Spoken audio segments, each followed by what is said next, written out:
Hello students, मैं कमल कुमार अपने इस YouTube channel value for time में आप सभी का स्वागत करता हूं। आज हम एक मोस्ट मोस्ट इम्पोर्टेंट थ्योरम है रोल्स थ्योरम, उसको आज हम डिस्कस करेंगे कि जो रोल्स थ्योरम है उसकी क्या कंडीशन होंगी। मीन वैल्यू थ्योरम भी हम इसको कह देते हैं।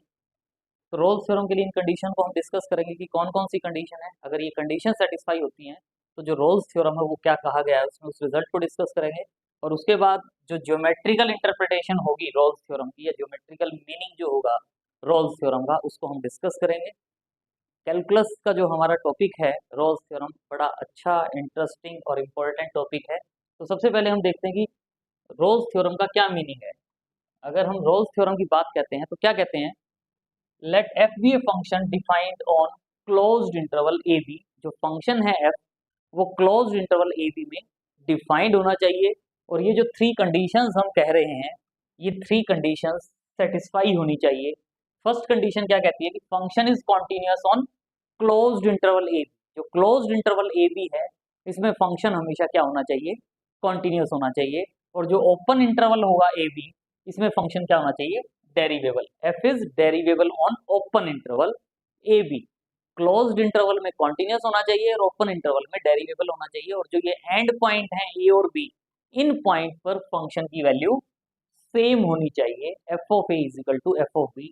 अगर कोई फंक्शन एफ अगर कोई फंक्शन एफ इन थ्री कंडीशंस को सेटिस्फाई करता है, अगर कोई फंक्शन एफ इन थ्री कंडीशंस को सेटिस्फाई करता है, तो जो रोल्स थ्योरम है वो क्या कहती है कि then there exist at least one point, कम से कम एक point C, real number C, lying between A and B कहें, या जो सी है वो बिलोंग करेगा ओपन इंटरवल ए बी में।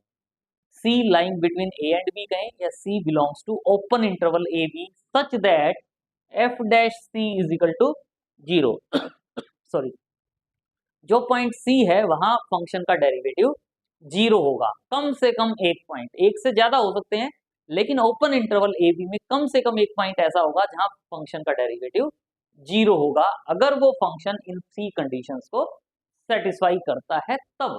तो जब भी हम रोल्स थ्योरम की बात करेंगे तो पहले हम ये चेक करेंगे कि क्या ये तीनों कंडीशन सेटिस्फाइड होती हैं, तब हम रोल्स थ्योरम की कंडीशन को वेरीफाई करके दिखाएंगे। लेकिन वो बात आपकी ये बाद की, पहले हम इस रिजल्ट को प्रूव करना चाहेंगे कि क्या ऐसा होता है कि अगर हम इन थ्री कंडीशंस को लेकर चल रहे हैं कि ये थ्री कंडीशंस होल्ड करती हैं, तो अब हम क्या प्रूव करना चाहेंगे कि there exist at least one point C belongs to open interval A B such that F dash C is equal to zero. तो इसके लिए देखें स्टेप बाय स्टेप क्या करेंगे हम। फंक्शन क्या गिवन है, क्लोज्ड इंटरवल में कॉन्टिन्यूअस, और अगर फंक्शन कॉन्टिन्यूअस है तो इसका मतलब बाउंडेड भी होगा, and therefore F is bounded on interval. और बाउंडेड है तो then it attains its bounds, then it attains its bound, मतलब तब है अटेन्स इट्स बाउंड का रिजल्ट, क्योंकि हम क्लोज्ड इंटरवल में फंक्शन को कॉन्टिन्यूअस कह रहे हैं। अगर कोई फंक्शन क्लोज्ड इंटरवल में कॉन्टिन्यूअस होता है तभी हम कहते हैं then the function attains its bounds. Attains its bound का मतलब क्या है कि उस फंक्शन की जो लिस्ट अपर बाउंड और ग्रेटेस्ट लोअर बाउंड होगी, मान लो लिस्ट अपर बाउंड एम है, capital M least upper bound है, और स्मॉल एम जो है वो ग्रेटेस्ट लोअर बाउंड है। तो अटेन्स इट्स बाउंड का मतलब क्या होता है कि जो क्लोज्ड इंटरवल है ए बी, क्लोज्ड इंटरवल जो ए बी है, इसमें एक पॉइंट ऐसा होगा C belongs to closed interval A B such that कि एफ ऑफ सी जो है वो मान लो कैपिटल एम के इक्वल है। तो डी एक पॉइंट ऐसा होगा कि एफ ऑफ डी जो है वो आपका स्मॉल एम के इक्वल होगा, कि उस इंटरवल में एक पॉइंट ऐसा फाइंड आउट कर सकते हैं जहां फंक्शन की मैक्सिमम वैल्यू होगी, और एक पॉइंट ऐसा फाइंड आउट कर सकते हैं जहां फंक्शन की मिनिमम वैल्यू होगी। List upper bound and greatest lower bound. List upper bound function की सबसे बड़ी वैल्यू है, सुप्रीमम कह देते हैं, और ग्रेटेस्ट लोअर बाउंड फंक्शन की सबसे छोटी वैल्यू, या उसको हम इन्फीमम ऑफ फंक्शन कह देते हैं, इन्फीमम ऑफ एफ। तो फंक्शन अटेन्स इट्स बाउंड का मतलब क्या है कि वो जो मैक्सिमम और मिनिमम वैल्यू है वो अटेन करेगा फंक्शन उस इंटरवल ए बी में कहीं ना कहीं, किसी न किसी पॉइंट पर। तो वही बात हम कह रहे हैं। तो क्या करें, फंक्शन क्लोज्ड इंटरवल में कॉन्टिन्यूअस है तो मतलब बाउंडेड है, and it attains its bounds. Attains its bound में क्या करें, there exist C and D belongs to closed interval AB such that f of C is equal to capital M and f of D is equal to small m। और ये जो capital M और M देख रहे हो, capital M को हम क्या करें, सुप्रीमम ऑफ एफ, या हम इसको लिस्ट अपर बाउंड भी कह सकते हैं, और इसी वे में स्मॉल एम को हम क्या कह रहे हैं, इनफीमम ऑफ एफ, या इसको हम ग्रेटेस्ट लोअर बाउंड भी कह सकते हैं। मतलब कहने का ये है सिंपल कि कैपिटल एम जो है वो फंक्शन की सबसे बड़ी वैल्यू है, और जो स्मॉल एम है वो फंक्शन की सबसे छोटी वैल्यू, इनफीमम सबसे छोटी वैल्यू है। तो ये हमारे पास सी और डी पॉइंट है। ध्यान दे, कंफ्यूजन की जरूरत नहीं है।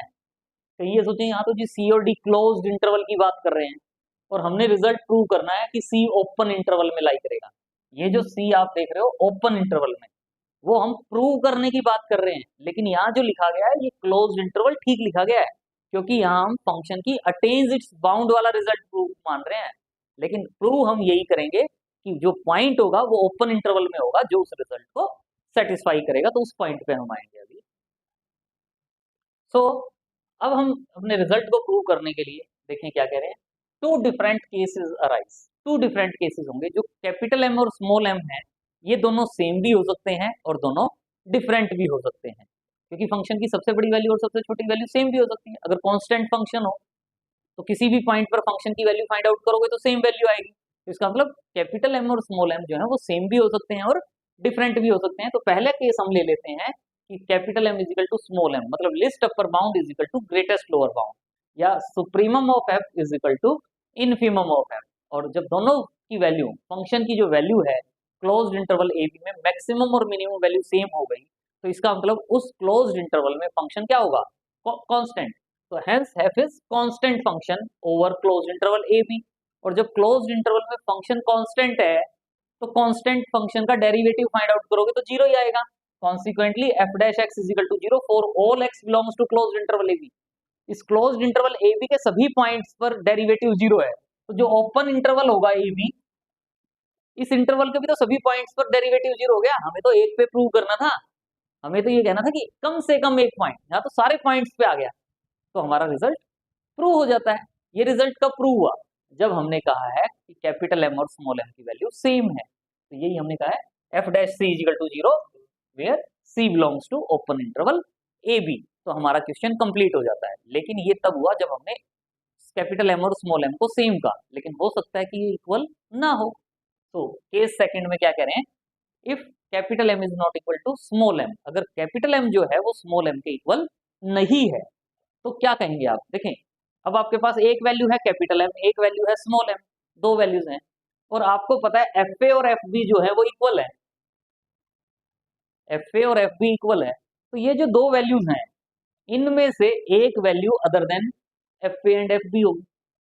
भाई दोनों वैल्यूज, ये भी एफ ए हो जाए और ये भी एफ बी हो जाए या एफ ए हो जाए तो पॉसिबल ही नहीं है, क्योंकि एफ ए और एफ बी तो इक्वल है। अगर ये दोनों की दोनों वैल्यू यही हो जाएंगी तो ये दोनों वैल्यूज इक्वल हो जाएंगी। लेकिन हम क्या लेकर चले कि ये इक्वल नहीं है। तो इसका मतलब जो लिस्ट अपर बाउंड है और जो ग्रेटेस्ट लोअर बाउंड है इनमें से कम एक value other than F of A and F of b होगी। कम से कम एक वैल्यू, दोनों भी हो सकती है लेकिन दोनों में से एक तो होगी ही होगी। तो F of A is equal to F of B given है, तो क्या कह सकते हैं, देयरफॉर आइदर एम और small M is different from F A is equal to F B. इन दोनों में से कम एक जो है वो other than F of A and F of B होगा। तो हम सपोज कर लेते हैं कि जो कैपिटल एम है, कैपिटल एम जो है वो एफ ऑफ ए के इक्वल भी नहीं है और एफ ऑफ बी के इक्वल भी नहीं है। स्मॉल एम के लिए भी सेम स्टेप में जैसे हम कैपिटल एम सपोज करके कर रहे हैं वैसे ही सेम स्मॉल एम के लिए भी हम कर सकते हैं। तो हम पहले कैपिटल एम के लिए प्रूव कर देते हैं कि जो कैपिटल एम है लिस्ट अपर बाउंड है फंक्शन की, वो एफ ऑफ ए के इक्वल भी नहीं है और एफ ऑफ बी के इक्वल भी नहीं है। यही कह सकते हो कैपिटल एम या least upper bound of function f is other than F of A and F of B. तो एज हमने क्या लेकर चले हैं कि कैपिटल एम जो है वो किसके इक्वल है, एफ ऑफ सी के इक्वल। अभी हमने सी को क्या कहा था, क्लोज्ड इंटरवल का पॉइंट, लेकिन हम यहाँ प्रूव करेंगे कि जो सी पॉइंट होगा ये ओपन इंटरवल ए बी का पॉइंट होगा जहां डेरिवेटिव की वैल्यू जीरो। मतलब सिंपल है वैसे तो, अगर हम बात करें जहां फंक्शन की वैल्यू मैक्सिमम होगी या जहां फंक्शन की वैल्यू मिनिमम होगी वो ऐसे पॉइंट आएंगे जहां डेरिवेटिव जीरो होगा। माइंड में रखो, माइंड जो है हमारा इसमें रखो कि जहां भी फंक्शन की वैल्यू मैक्सिमम या मिनिमम वाला पार्ट बनेगा, ये तो list upper bound greatest lower bound कह रहे हैं, स्मॉल इंटर में भी मैक्सिमम या मिनिमम वैल्यू जो बनेगी वो पॉइंट ऐसे आएंगे जहां डेरिवेटिव की वैल्यू जीरो होगी। तो जो मैक्सिमम वाली बात करें तो इसका मतलब हम इस पॉइंट पर डेरिवेटिव जीरो प्रूव करेंगे। मिनिमम की बात कर रहे हैं जिस पॉइंट पे, वहां पे भी list upper bound greatest lower bound वाले पॉइंट तो होंगे ही होंगे, बाकी जो लोकल मिनिमा लोकल मैक्सिमम वाले पॉइंट आते हैं उनमें भी कई पॉइंट ऐसे आ जाते हैं जहां डेरिवेटिव जीरो होगा। तो therefore C is different from, भाई जब एफ ऑफ सी है, भाई पहले तो हम सी किस में कह रहे थे, सी यहाँ हम किसका ले रहे थे, क्लोज्ड इंटरवल ए बी का पॉइंट। लेकिन अगर हम एफ ऑफ सी को एम के इक्वल कह रहे हैं, तो एफ ऑफ सी अगर एम के इक्वल है तो इसका मतलब F of C F of A के इक्वल नहीं हो सकता, इसका मतलब सी ए के इक्वल नहीं हो सकता। एम एफ ऑफ बी के इक्वल नहीं था, तो F of C F of b के इक्वल नहीं हो सकता, तो सी जो है वो बी के इक्वल नहीं हो सकता। तो इसका मतलब C is other than A and B. अभी तो ये कह रहे थे कि सी इसमें बिलोंग करता है, लेकिन हमें पता चल गया C is other than A and B. जो C is other than A and B है तो इस इंटरवल में बिलोंग करता है, तो इसका मतलब सी कैसा आ गया, किस में बिलोंग करेगा, ओपन इंटरवल ए बी में। भाई वो ए या बी तो हो ही नहीं सकता, ए और बी नहीं हो सकता, तो सी किस में बिलोंग करेगा, ओपन इंटरवल ए बी में। तो therefore C is different from both A and B, तो C lies in open interval A B. ये वाला काम भी हो गया। अब तो हमने एफ डैश सी को जीरो प्रूव करना है, तो उसके लिए थोड़ा सा काम करना है। बस हमें ये पता होना चाहिए कि हम कैसे सोल्व करें। हमें पता है कि सी पॉइंट ऐसा है जहां फंक्शन की वैल्यू मैक्सिमम होगी, सी पॉइंट ऐसा है जहां फंक्शन की वैल्यू मैक्सिमम होगी। उस पूरे इंटरवल ए बी में किसी भी पॉइंट पर फंक्शन की वैल्यू फाइंड आउट करें, लेकिन सी पॉइंट ऐसा होगा जहां फंक्शन की वैल्यू मैक्सिमम होगी, बस ये पता हो। और उसके बाद हम at point c left hand derivative बनाएंगे और at point c right hand derivative बनाएंगे, और फंक्शन डेरिवेबल गिवन था, function open interval A B में डेरिवेबल गिवन था, तो इसका मतलब सी पॉइंट पर भी फंक्शन डेरिवेबल होगा, तो वो वाला कॉन्सेप्ट यूज करेंगे। सो एफ ऑफ सी हमने क्या कहा है, सुप्रीमम है on closed interval A B. तो इसका मतलब क्या हुआ, f of x less than और equal to F of c होगा for all x belongs to closed interval A B. ये हमारी इक्वेशन 1, रिजल्ट 1 है। और इस x के प्लेस पर, अब इस x के प्लेस पर मैं कुछ भी पुट कर सकता हूँ। तो पहले मैं लेफ्ट हैंड डेरिवेटिव बनाना चाहता हूँ, तो मैं यहाँ c माइनस एच पुट कर दूंगा। मेरे माइंड में चलना चाहिए कि मैं लेफ्ट हैंड डेरिवेटिव बनाना चाह रहा हूँ या right hand derivative. Left hand derivative बनाना चाह रहा हूँ तो मैं x के प्लेस पर क्या पुट कर रहा हूँ, c माइनस एच। फिर आगे इस स्टेप के बाद लेफ्ट हैंड डेरिवेटिव वाला पार्ट सोल्व करने के बाद जब मैं राइट हैंड डेरिवेटिव बनाना चाहूंगा तो यहाँ मैं x के प्लेस पर क्या लिख दूंगा, c प्लस एच, लेकिन रहेगा यहाँ लेस देन का ही साइन, लेस देन और इक्वल टू। और सेम स्टेप में जैसे लेफ्ट हैंड डेरिवेटिव वाला पार्ट सोल्व कर रहे हैं, वैसे ही हम राइट हैंड डेरिवेटिव वाला पार्ट सोल्व करेंगे और दोनों को कंबाइन करेंगे तो हमारा रिजल्ट कंप्लीट हो जाएगा। तो हमें पता है x के प्लेस पर कोई भी पॉइंट पुट कर सकते थे इस क्लोज्ड इंटरवल का, तो हमने क्या पुट कर दिया, c माइनस एच। तो F of C minus H क्या हो जाएगा, लेस देन और equal to F of C. F of C left side में आएगा तो क्या हो जाएगा, F of C plus C minus H minus F of C is less than और equal to zero. H non zero है तो माइनस एच, एच हमेशा क्या होता है, पॉजिटिव नंबर लेते हैं हम, एच ग्रेटर देन जीरो हम लेते हैं, तो माइनस एच क्या हो जाएगा, नेगेटिव। तो हम माइनस एच से अगर इस इनइक्वलिटी को डिवाइड करेंगे तो इनइक्वलिटी का साइन चेंज हो जाएगा। पॉजिटिव वैल्यू से मल्टीप्लाई करते हैं तो इनइक्वलिटी का साइन सेम रहता है, नेगेटिव वैल्यू से बोथ साइड मल्टीप्लाई करते हैं तो इनइक्वलिटी का साइन चेंज हो जाता है। तो माइनस एच नेगेटिव है तो माइनस एच से डिवाइड कर देते हैं, तो F of C minus F of C upon minus H आ जाएगा। यहाँ लेस देन और इक्वल टू था वो किस में कन्वर्ट हो जाएगा, ग्रेटर देन और इक्वल टू। और अब अगर हम इसमें लिमिट अप्लाई कर दें यहाँ क्या, h टेंड्स टू जीरो, यहाँ अप्लाई करें, यहाँ अप्लाई करने की जरूरत ही नहीं है क्योंकि जीरो है। और ये जो पार्ट अब आप देख रहे हो, ये वाला part, this is left hand derivative at C, left hand derivative at C. हमें डेफिनेशन पता है, left hand derivative at C क्या होता है, limit h tends to zero F of C minus F of C upon minus H, left hand derivative. तो इसका मतलब left hand derivative at C क्या आ गया, ग्रेटर देन और इक्वल टू जीरो, और ये हमारा रिजल्ट क्या हो गया, सेकंड। इसी वे में हम right hand derivative find out करेंगे, जो ये किया है सेम स्टेप चलेगा, बस यहाँ x के प्लेस पर क्या पुट कर देंगे, c प्लस एच, फिर यहाँ c प्लस एच हो जाएगा। यहाँ हमने माइनस एच से डिवाइड किया था, अब हम प्लस एच से डिवाइड करेंगे, और प्लस एच जब इसके प्लेस पर प्लस एच आएगा तो वो h क्या होगा, पॉजिटिव, और पॉजिटिव से मल्टीप्लाई करेंगे तो इनइक्वलिटी का साइन सेम रहेगा, पॉजिटिव एच से मल्टीप्लाई करेंगे तो ये लेस देन और इक्वल टू रहेगा, यानी राइट हैंड डेरिवेटिव क्या आ जाएगा, नेगेटिव। और यही बात हम कह रहे हैं नेक्स्ट स्लाइड में कि फ्रॉम वन में हमने x के प्लेस पर क्या पुट कर दिया, c प्लस एच, तो F of C plus H क्या हो जाएगा, लेस देन और equal to F of C. F of C को लेफ्ट साइड में लेके आओगे तो क्या हो जाएगा, F of C plus H minus F of C is less than और equal to zero. H positive number है, एच ग्रेटर देन जीरो है, एच से आप इस इनइक्वलिटी को डिवाइड कर सकते हो, इसको डिवाइड करोगे तो ये आ जाएगा less than equal to, less than और इक्वल टू ही रहेगा। और अब limit h tends to zero use करोगे, लिमिट, और ये वाला पार्ट क्या हो जाएगा, right hand derivative at point c is less than और इक्वल टू 0, ये आपका रिजल्ट थर्ड। लेकिन c point open interval A B में बिलोंग करता है, और सी पॉइंट पर हमें पता है फंक्शन क्या है, डेरिवेबल। क्योंकि हम क्या लेकर चले रोल्स थ्योरम की स्टेटमेंट में, function is derivable in open interval A B, तो सी पॉइंट पर भी डेरिवेबल होगा, और सी पॉइंट पर डेरिवेबल होगा तो इसका मतलब लेफ्ट हैंड डेरिवेटिव कहो या राइट हैंड डेरिवेटिव कहो या डेरिवेटिव कहो एट पॉइंट सी, तीनों क्या होते हैं, same. F dash X exist at point X is equal to C, तो left hand derivative, right hand derivative और डेरिवेटिव ये सेम होंगे। और इसका मतलब इसमें इसको मैं किससे रिप्लेस कर सकता हूँ, F dash C is greater than और इक्वल टू जीरो, और यहाँ थर्ड में हमने क्या कहा है, F dash C is less than और equal to zero. F dash C को एक बार कह रहे हैं ग्रेटर देन और इक्वल टू जीरो, एक बार कह रहे हैं लेस देन और इक्वल टू जीरो, तो दोनों को कंबाइन करेंगे तो एफ डैश सी क्या आ जाएगा, जीरो। यही हमने प्रूव करना था। तो this is possible only if f dash C is equal to zero. तो एक पॉइंट हमने ऐसा प्रूव कर दिया जहां डेरिवेटिव की वैल्यू जीरो हो, हमारा क्वेश्चन कंप्लीट हो जाता है। सिमिलरली अगर हम डी पॉइंट के लिए करते, जो जहां फंक्शन की ग्रेटेस्ट लोअर बाउंड है, इनफिमम है, उस पे भी अगर हम सेम पैटर्न पे सॉल्व करते तो हमारे पास क्या आ जाता, f dash d is equal to zero, same pattern पे। बस थोड़ा सा चेंज हो जाता, अगर हम डी पॉइंट पर कहते हैं तो डी पॉइंट पर फंक्शन की वैल्यू क्या होगी, मिनिमम। तो मिनिमम होगी, तो जो यहाँ हमने ये कहा था मैक्सिमम थी तो लेस देन और इक्वल टू लिया था, यहाँ क्या आ जाएगा, ग्रेटर देन और इक्वल टू, ग्रेटर देन और इक्वल टू। सॉल्व करेंगे तो left hand derivative less than और इक्वल टू जीरो आ जाएगा।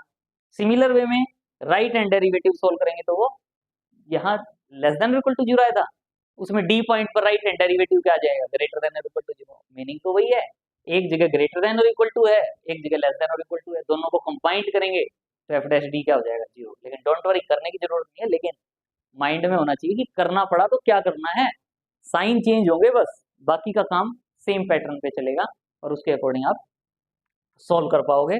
तो डी पर भी हम सॉल्व कर सकते हैं, लेकिन हमारा काम तो केवल एक पॉइंट पे प्रूव करना था, चाहे सी पे करो चाहे डी पे करो। तो इसका मतलब hence there exist at least one point, कम से कम एक point C open interval A B में ऐसा एग्जिस्ट करेगा जहां डेरिवेटिव की वैल्यू जीरो होगी। और इस रिजल्ट को हम क्या कहते हैं, रोल्स थ्योरम। कैलकुलस का हमारा मोस्ट इंपॉर्टेंट रिजल्ट है कि रोल्स थ्योरम में क्या कहा जाता है। तो वो जो रोल्स थ्योरम है, इस रोल्स थ्योरम की स्टेटमेंट को हम दूसरे वे में भी लिख सकते हैं, अनदर फॉर्म में। यहाँ हम पहले इंटरवल बात कर रहे थे ए टू बी, वो जो लास्ट थ्योरम थी उसमें हमने ए टू बी का है। अब इस बी जो है, इस बी को मैं अगर ए प्लस एच से रिप्लेस कर दूं तो मीनिंग उसी वे में बनेगा, वो स्लाइड चेंज होगा, और वो स्लाइड चेंज हमें पता होना चाहिए क्या है। क्या कहेंगे, function defined on closed interval A to A plus H such that function is continuous on closed interval A to A plus H, function is derivable in open interval A to A plus H. और जो and point है A और a plus h, a और a plus h, इन points पर function की value क्या होनी चाहिए, सेम होनी चाहिए। तो then there exist at least one real number theta, one real number theta, theta lying between 0 and 1 such that f dash a plus theta h is equal to 0। f dash a plus theta h, जहां c कहते थे हम, c f dash c is equal to 0 कहते थे, यहां हमने a to a plus h का interval लिया तो c के प्लेस पर क्या आ गया, a plus theta h। वहां c क्या कहते हैं, lying between open interval a and b, lying between open interval a and b। तो ये जो a plus theta h आप देख रहे हो, ये जो a plus theta h आप देख रहे हो, ये a plus theta h भी ऐसा पॉइंट होगा जो a और a plus h के बीच में लाई करेगा। देखना चाहिए तो हम देख सकते हैं, लेकिन अगर इस थ्योरम का प्रूफ करना हो हमें तो सेम एज इट इज, वहां जहां बी लिखा है वहां ए प्लस एच आ जाएगा, जहां सी लिखा है वहां ए प्लस थीटा एच आ जाएगा। देखो ये है, zero is less then theta is less then 1, H से मल्टीप्लाई करें बोथ साइड तो zero into H, H is less then theta H is less then H. A add करेंगे तो क्या होगा, इस एच से मल्टीप्लाई किया तो ये जीरो आएगा, एच से मल्टीप्लाई करेंगे तो जीरो आएगा। ए ऐड करेंगे तो ये क्या हो जाएगा, A is less than A plus theta H is less than A plus H. यानी इसको अगर सी कहते हो, सी तो C A to A plus H या ए टू बी, सी जो है वो open interval A to A plus H में लाई करता है। या ये कह सकते हो कि ये जो ए प्लस थीटा एच है, ए प्लस थीटा एच है, ये किस में बिलोंग करता है, a to A plus H में। जैसे वहां सी कहा था हमने ओपन इंटरवल ए बी में बिलोंग करता है, वैसे ही ये सी कहे या ए प्लस थीटा एच कहे, वो किस में बिलोंग करता है, open interval A to A plus H में, मीनिंग वही रहेगा, बस जो रिप्रेजेंटेशन है ए टू बी के प्लेस पर, या बी जो है बी के प्लेस पर हमने क्या लिख दिया ए प्लस एच, मीनिंग वही रहेगा। तो इसका प्रूफ भी आप कर सकते हो। नेक्स्ट जो रिजल्ट है geometrical interpretation of Rolle's theorem. Geometrical interpretation, geometrical interpretation बड़ा अच्छा रिजल्ट है, कॉन्सेप्ट बेस्ड है, हमें कॉन्सेप्ट क्लियर हो जाता है। वैसे हम इसकी ये बात करेंगे, लेकिन अगर मैं बात कहूँ कि भाई हमें जो पार्ट है, हमें ये ए पॉइंट है और ये बी पॉइंट है, हमें क्या गिवन है F of A is equal to F of b, f of A is equal to F of b, मान लो ये एफ ऑफ ए की वैल्यू है तो यही एफ ऑफ बी की वैल्यू है, मतलब ये दोनों वैल्यू सेम हो, और ये जो इंटरवल है ए बी इंटरवल, इस इंटरवल के बीच में ग्राफ लाई करेगा, तो वो जो ग्राफ होगा वो ग्राफ क्या बन सकता है, मान लो ये ग्राफ बन गया भाई, इस पॉइंट से स्टार्ट होगा और इस पॉइंट पे पहुंचना है, तो पहुंचना है तो ग्राफ एक तो कॉन्टिन्यूस होगा, और एक जितने भी पॉइंट्स होंगे उन सभी पॉइंट्स पर फंक्शन डेरिवेबल होगा, डेरिवेबल होगा इसका मतलब स्लोप एग्जिस्ट करेगा, डेरिवेबल होगा मतलब स्लोप एग्जिस्ट करेगा, तो कॉन्टिन्यूस कर्व जाएगी, कॉन्टिन्यूस कर्व।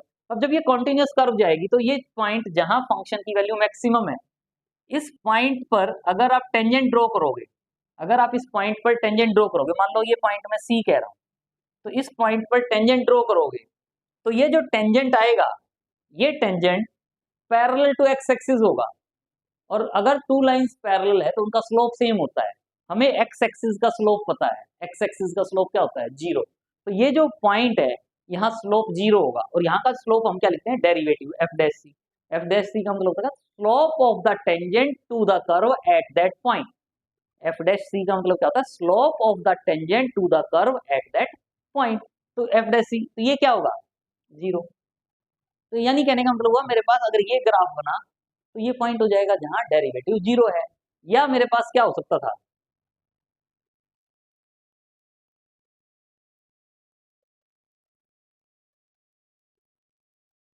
कर्व मेरे पास ऐसे बन जाती,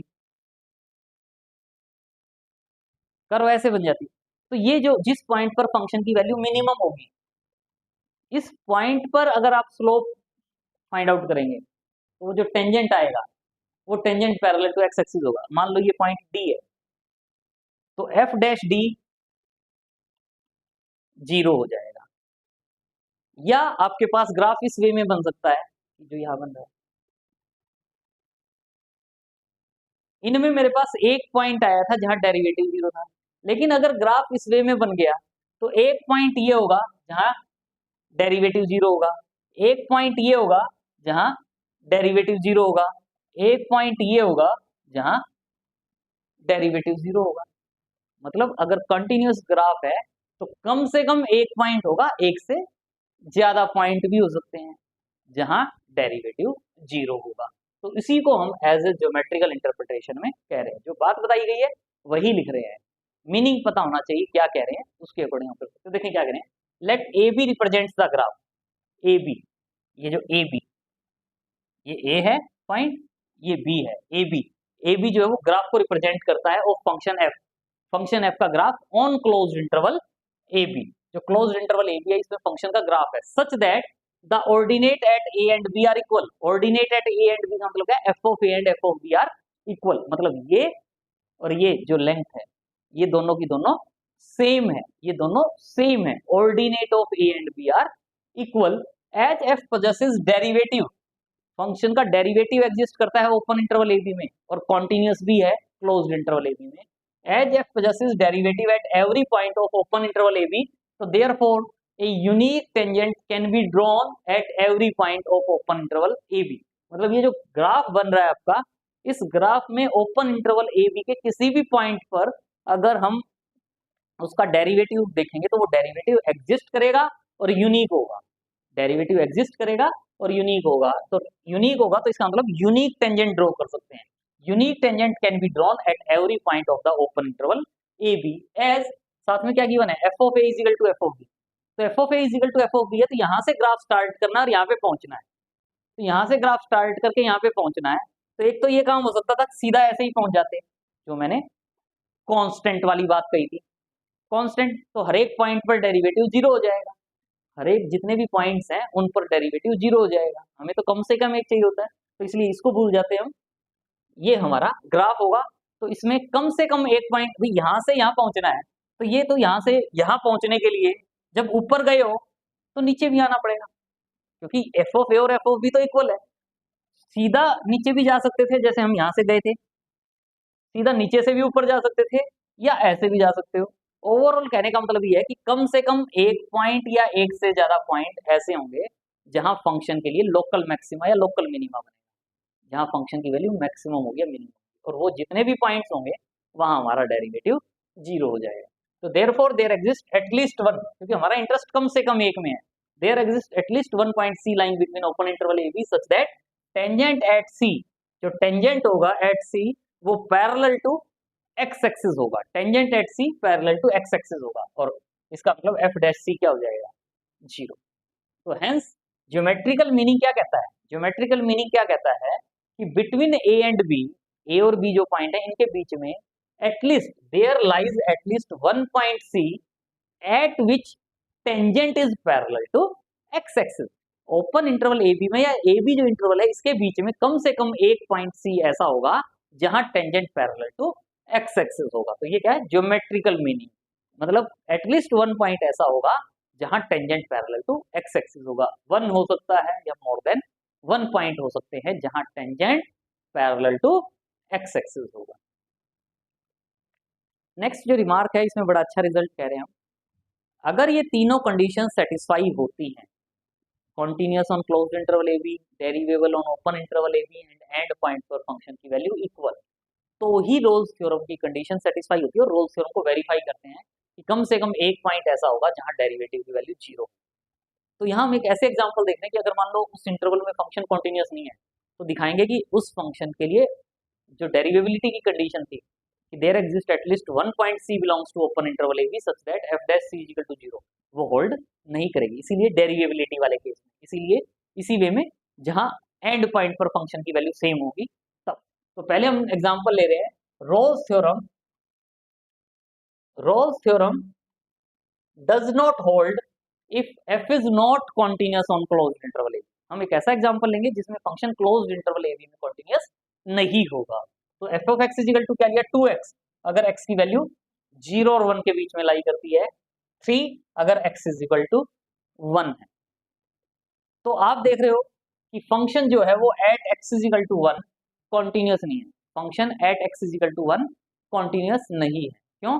क्योंकि at x is equal to 1 f of 1 की वैल्यू क्या होगी, 3, एफ ऑफ 1 की वैल्यू क्या होगी, 3, लेकिन left hand limit find out करोगे तो लेफ्ट हैंड लिमिट क्या आ जाएगी, x की वैल्यू 1 पुट करोगे तो 2 आ जाएगी, लेफ्ट हैंड लिमिट 2 है और एफ ऑफ 3 की वैल्यू 3 है, तो फंक्शन कॉन्टिन्यूअस नहीं है, फंक्शन कॉन्टिन्यूअस नहीं है। और साथ में क्या कह रहे हैं कि जो ये इंटरवल है इसमें डेरिवेटिव नॉन जीरो होगा। हमें क्या प्रूव करना होता है, ओपन इंटरवल ए बी में कम से कम एक पॉइंट ऐसा होगा जहां फंक्शन की वैल्यू, फंक्शन का डेरिवेटिव जीरो होगा।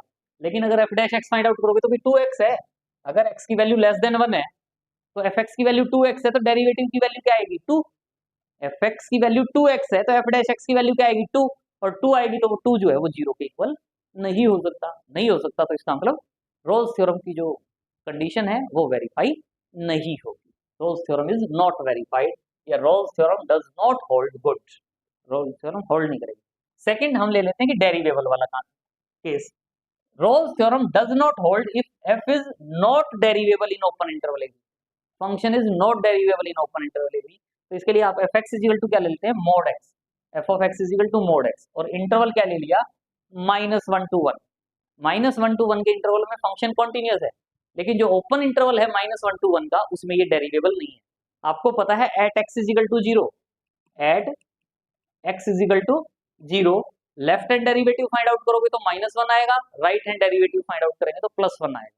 तो at x is equal to 0 function derivable नहीं है, और ज्यादा सोचने की जरूरत नहीं होती। मॉड में अगर मैं x+3 लिख देता हूँ तो आपको सोचने की जरूरत नहीं है, x+3 ये 0 कब होगा, जब x की वैल्यू क्या हो, -3। तो इसका मतलब at x is equal to -3 ये फंक्शन डेरिवेबल नहीं होगा, at x is equal to -3 ये फंक्शन डेरिवेबल नहीं होगा। अगर कोई फंक्शन है mod x+2 plus mod x-3, तो ये x की वैल्यू -2 बनती है और यहाँ से x की वैल्यू 3 बनती है। तो ये दो पॉइंट ऐसे होंगे ये दो पॉइंट ऐसे होंगे जहां ये फंक्शन डेरिवेबल नहीं होगा। चेक करना चाहे कर सकते हैं, लेकिन यहाँ डेरिवेबल नहीं होगा। तो इसका मतलब जो रोल्स थ्योरम की सेकंड कंडीशन थी वो इस क्वेश्चन में होल्ड नहीं करती। तो फंक्शन जो है वो ओपन इंटरवल -1 to 1 में डेरिवेबल होना चाहिए, लेकिन ये एट एक्स इजिकल टू 0 डेरिवेबल नहीं है, एक्स इजिकल टू उस पर डेरिवेबल नहीं है। अब डेरिवेबल नहीं है तो आप इसका F dash x find out करोगे तो क्या करें, एफ डैश एक्स क्या होगा, 0 के इक्वल नहीं होगा अगर एक्स इस इंटरवल में बिलोंग करता है। भाई ओपन इंटरवल में डेरिवेटिव 0 होना चाहिए था ना कम से कम एक पॉइंट पर, लेकिन ये किसी भी पॉइंट पर 0 नहीं होगा। क्यों नहीं होगा, क्योंकि आपको पता है मोड एक्स जो है वो क्या होता है, x if x is positive minus x if x is negative. तो अगर आप यहाँ एफ एक्स कह रहे थे इसको, अगर आप यहाँ F dash x find out करोगे, डेरिवेटिव एक्स का derivative 1 if x is positive -1 if x is negative. तो डेरिवेटिव की वैल्यू या तो +1 आएगी या -1 आएगी, और +1 आएगी या -1 आएगी तो इसका मतलब 0 नहीं आ सकती, और 0 नहीं आएगी तो इसका मतलब रोल्स थ्योरम वेरीफाई नहीं होगी। रोल्स थ्योरम वेरीफाई कब होगी, जब ओपन इंटरवल ए बी में एक पॉइंट ऐसा लाई करे जहां फंक्शन का डेरिवेटिव 0 होगा, एटलीस्ट 1 पॉइंट। तो इसका मतलब, लेकिन इसमें तो कोई भी पॉइंट ऐसा है ही नहीं जहां डेरिवेटिव 0 होगा, तो Rolle's theorem does not hold good. इसी वे में Rolle's theorem does not hold if f of A is not equal to F of b. एक ऐसा एग्जांपल लेंगे जिसमें एफ ऑफ ए और एफ ऑफ बी इक्वल नहीं होंगे, वहां भी उस इंटरवल में डेरिवेटिव की वैल्यू 0 नहीं आएगी। तो ये एफ ऑफ एक्स की वैल्यू एक्स 1 और 2, open close interval 1 2, F of 1 find out करोगे तो 1 आएगा, एफ ऑफ 2 फाइंड आउट करोगे तो 2 आएगा।